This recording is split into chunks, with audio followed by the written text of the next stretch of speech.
Welcome back, everyone. Today, we're diving into a topic that's not just relevant, but absolutely crucial in understanding the shifting dynamics of global power, let's call it. The canal conundrum and global power plays. So, grab your coffee, sit back, and let's unravel the complexities of Panama's canal, U.S.-China relations, and the broader implications for countries like Malaysia and Africa. It's a wild ride, and trust me, you don't want to miss it. Oh, wow, that sounds super interesting. I mean, the Panama Canal, it's like this massive engineering feat, right? But I've heard there are some serious costs associated with it. What's going on there?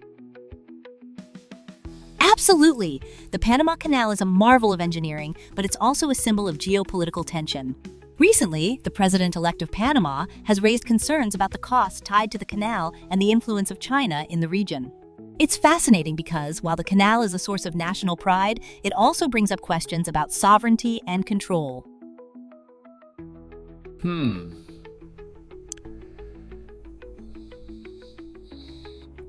Sovereignty.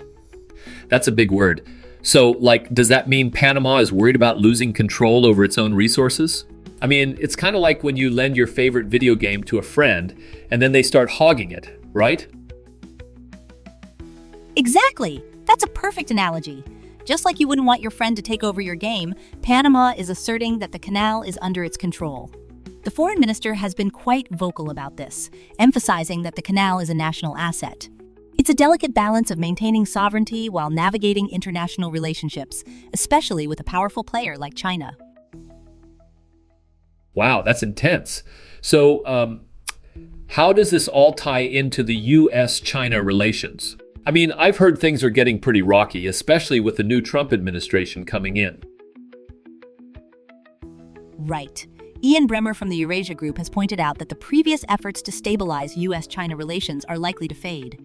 It's like a game of chess where both sides are making aggressive moves and the stakes are incredibly high. The breakdown in relations could lead to increased geopolitical tensions, which could affect not just the U.S. and China, but countries around the world. Oh man, chess. I'm terrible at chess. But what about countries like Malaysia? I mean, how do they fit into all of this? Great question. Malaysia is in a unique position.